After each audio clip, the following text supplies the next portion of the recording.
Private members' bills. First is Electoral Amendment Moriarty Tribunal Bill 2015, first stage. I call on Deputy Lucinda Creighton to move for leave to introduce the bill. Thank you, Ceann Comhairle. I'm delighted on behalf of Renew Ireland to introduce and publish the Moriarty Tribunal Bill today.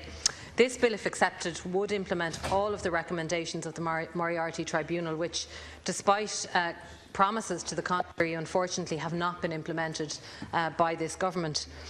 I would ask, is it any wonder that there is so little trust in government and indeed in the political system generally?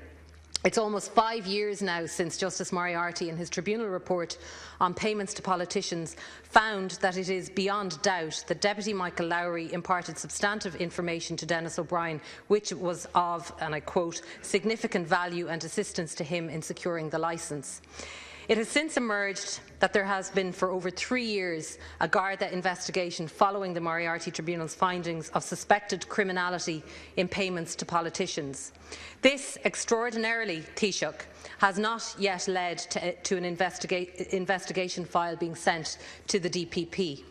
No one has yet been charged, and there have been zero consequences for 2 of the key individuals against whom adverse findings were made. Denis O'Brien, with the mass amount of wealth which was accumulated in the aftermath of the granting of the mobile phone licence, now has ownership stakes in most of our media, water, in gas and even in sport in this country. With this accumulation of wealth has brought him enormous access and influence. He has stood shoulder to shoulder with you, Taoiseach, with the Taoiseach and the government at international events. He has been invited by the government to contribute to national policy think-ins. No agency of this state, nor any state bank, has shied away from dealing with the man who the Moriarty Tribunal found had transferred cash and benefits worth more than €1 million to then Minister and now Deputy Lowry, who, it is said, helped O'Brien to secure the mobile phone licence. Yes, and this is material to both the Moriarty Tribunal and the essence of the bill that I'm moving. Well, Thank you, Ceann Comhairle. Equally, there have been virtually no consequences for the deputy that was named in that report. There was a motion of censure, as you'll be aware, Ceann Comhairle, by this House, but that is all. On the 12th of July this year, it was reported that the now Denis O'Brien-owned Topaz, a company which Mr O'Brien purchased from the carcass of Anglo-Irish Bank last year, awarded Deputy Lowry's company the refrigeration maintenance contract for Topaz. We can't be making allegations of that kind. These are not allegations, they're facts, Ceann Comhairle. No, but I mean, this contract is reported to be worth over €1 million a year to Deputy Lowry and his business, and has no doubt helped substantially towards the recent reporting of a profit growth of €250,000 and accumulated profits of €1.5 million. I'm not allowing a situation where you're using the introduction of a private member's bill to have a go off any individuals who are not here to answer. Ceann Comhairle, this is material. Don't know the full facts. This is material. It's my job to be fair to everybody, and I would say to you, Deputy, that if the same was being said about you, I would appreciate you as much. I appreciate your impartiality, Ceann Comhairle. You know, using the floor of the chamber to make allegations against people. Judge Moriarty described the behaviour of Mr O'Brien as disgraceful and insidious. They are the words of Justice Moriarty. They are the findings of the Moriarty Tribunal, and this bill is about implementing the concrete recommendations of that report in 2011. Unfortunately, there have been no consequences. A file has rested with the DPP for 3 years, Ceann Comhairle.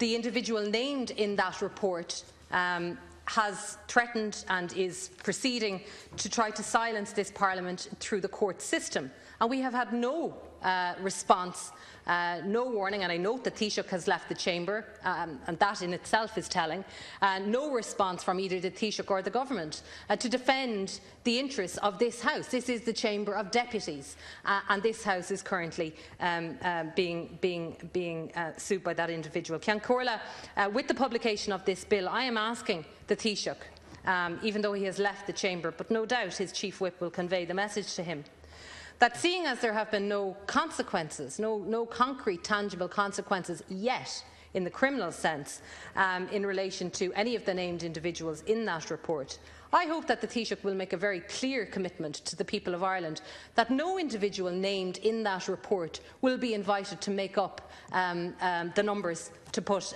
a government in office after the next election. That's a very clear statement of intent that could be offered by the Taoiseach. It would show some degree of leadership, and I think would help to go some way towards rebuilding trust in the political system and rebuilding trust that corrupt payments to politicians will never, ever again be tolerated in this country. That is what this bill is about, Ceann Comhairle.